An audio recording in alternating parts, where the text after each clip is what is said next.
Hello and welcome to the channel, and today we're going to be building a shed base. So the first half of the video is going to show us doing the foundations, and the second half of the video is going to show us doing the timber base. So if you're not interested in a bit on the foundations, fast forward to the timber frame. I'll put the timestamp in the corner. Right, so we're just digging out the foundations. I'm going to take it to a depth of around about 100 and 120 millimeters. And then we're going to put some MOT Type 1 sub base on there. So as you can see, there's the old MOT. I'm going to leave that, save myself some work. And we've dug this out and we've dug round here. Just going to show you how we set up a string line to make sure everything's level when we're placing the MOT in there. All we've got is the builder's string line. We've got a string line level here, and we'll show you how we use that. Just a clamp.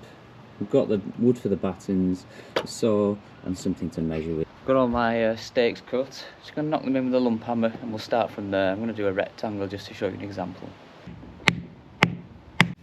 Right, so we've got one end tied off. I'm just going to show you a quick tip on tying it off. I don't want to get bogged down into which knot's best, so I'm just going to show you something quick, dirty and easy here. So all we're going to do is trace this round the other end. I'm going to come round and I'm going to pass it underneath. See that I've passed it underneath there? I'll try and show you that with the camera. Bear with us. See that I've just passed it underneath there? And then I'm going to pull it back round, and all I'm going to do is tuck it back underneath. So try and do it without the fingers being in the way. And you can see that, there we go. So now to tighten that, all I'm going to do is just pull on this string this way,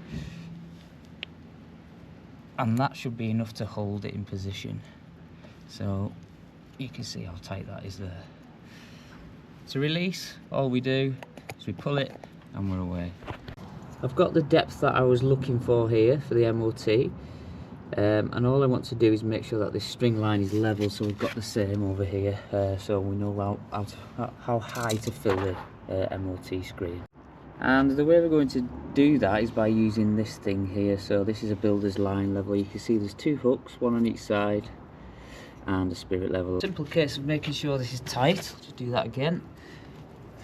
And all we're going to do is attach it, one on each side, and then we're going to slide it to the middle. Now, as you can see, not too far off there, but if we just push this down a little bit, you see that it needs to drop a little bit. So if it was way out, you would see this. Drop this a little bit. So all we need to do is push down. Just take a look.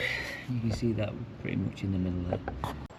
Now, this being square for me is not that important, because as you can see, I'm governed by this here. So if you was to do this and you wanted to make sure that you had a right angle on there, we can use the 3-4-5 method, and we'll just quickly show you that. It's just a simple method of us being able to estimate whether it's 90 degrees or not. Like I said before, it's not that important for us because we're governed by what's going on here, but if you do need to do this, just a quick example for you. Let's say we've got 3 foot on one side. We'll use feet on this example. Slip that off there. So 3 foot on one side, which is here. Just bang this in as an example. Maybe 4 foot on this side. So that takes us to here. Bang that in just as an example.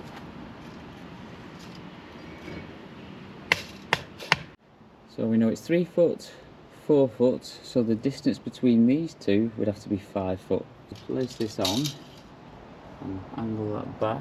You see we're not far off there.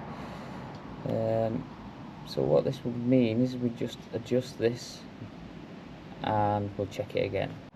So we've adjusted it, and we're just going to look again now, and you can see that we're pretty much spot on there now. Yeah, so the only other thing you might want to think about is whether you need a fall or not. More relevant for patios really, but with the small shed, probably less of an issue. So if you was to implement a fall, industry standard recommends 1 to 80, so whatever unit it is you divide by 80. So if this was a meter, 100 centimeters, we'd divide by 80, and the fall would be around about 1.25 centimeters. So we need to make sure that we've got that drop every meter. So I should have showed you how we started, not before. I don't want to get into a debate about what's the best knot, so this is just an old bushcraft knot that I use. So wrap it round, and then we're going to do 2 on the inside. Make sure you can see that. So that's 1, and then 2, and then 1 on the outside. If I can get that through. Made that look easy. And then what that should allow us to do is to slide that knot up. So we're all marked up. I've gone a little bit mad because I've had to meet the existing MOT that's already down, but I'll give you a quick look at it.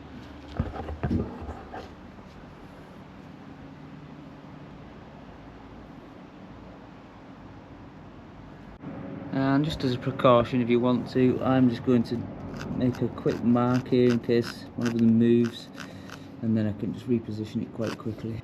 Yeah, so this will just give us a guide on where to level the stones off. Now I know where the stones are going to finish, I can put the board in.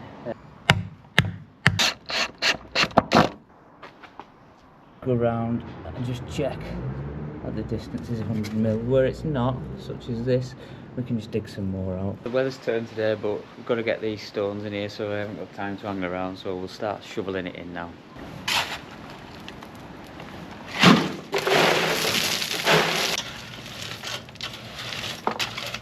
You pull the rake across, it does like to collect all the big stones rather than the small ones, so feel free to flip it over and make sure it's a bit more of an even distribution.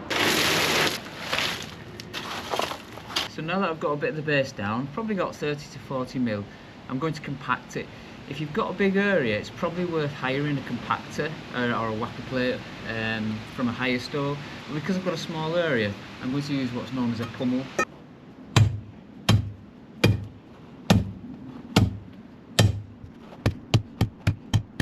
Right, so what we're going to do now it's packed is put the next layer down and go again. So now the base is down, we're going to use a wood frame. Now to place your shed on, you could simply use these as burrs, cross burrs to place on to stop the water going up, or we can actually make a frame, so we're going to opt for the latter. So what materials have we gone for? We've gone for 2.4 metre lengths of 100 by 47mm.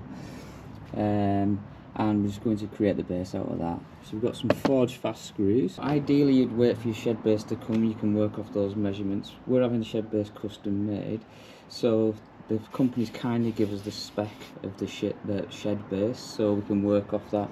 So this means that our cross members will be coming this way, so it sits across. So hopefully that makes sense. So first thing, let's get these cut to the 94 inch that we measured. Let's do that now.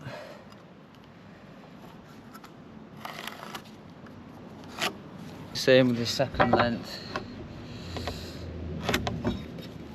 About ready to make the cut. You can either use a saw, I'm going to use a mitre saw today just to speed things up. And usual PPE when you're cutting. Right, so you can see we've got our first boards cut there. So time to do the first corner. You can see we've got the screws here. These screws come with the attachment, which is useful because not everybody has that in their kit. It says it doesn't need pilot holes, but we'll try one with and one without. Right, just line it up, just going to check it's square, and then we can get on with putting the pilot holes in.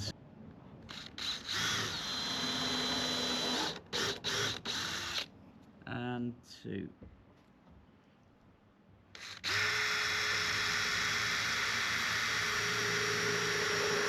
Just putting the first one in.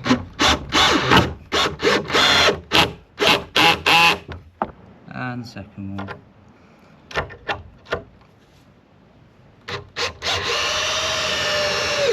And we'll just do the same for the other 2 corners. Right, so we're at a point where we're putting the central burrs in here, which you can see. You can probably get around with spacing burrs around about 600-700mm. I'm going to over-engineer this a little bit. You can see that so far we've got the frame. We've put 2 in, and I'm going to put another 3 in just to space them out a little bit, but will be a little bit over engineered, but won't give us any problems then with it. Again, we just measured and cut it as we did before.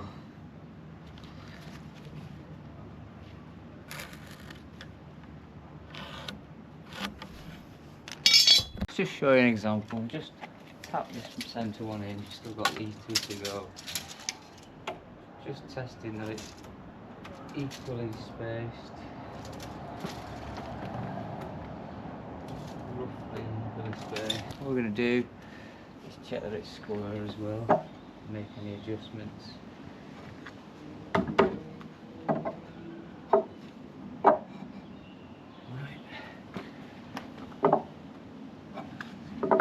Might as well just show you that. So all we've done is placed our square in. You can see pretty much perfect there. On the other side, you can see that both edges. If it was like this, we just need to adjust it. So yeah, so what we're going to do is put 2 pilot holes in and then send the screws in as per before. So you don't. I'll just show you a couple of examples. You don't need to see me doing them all, but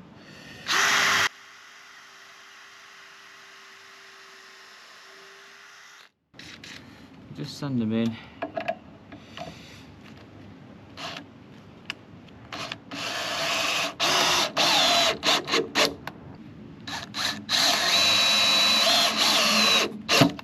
Just do the same for the rest of them. Bring it back at the end. So we're pretty much on the last 2 now. So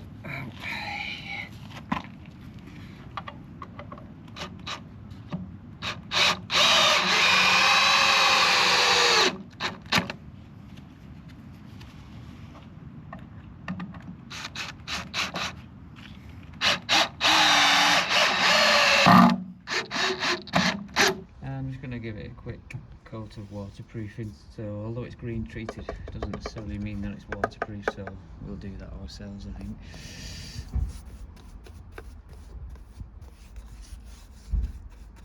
Yeah, so that's pretty much us done there. Just give you a quick look.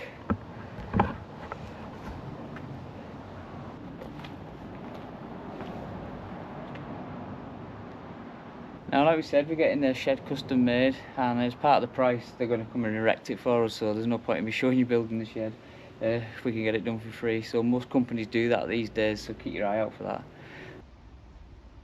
And there we have it. Shed's been installed.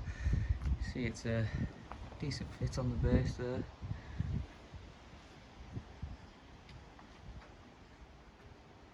So if you found this video useful at all and you'd like to support the channel, please like and subscribe.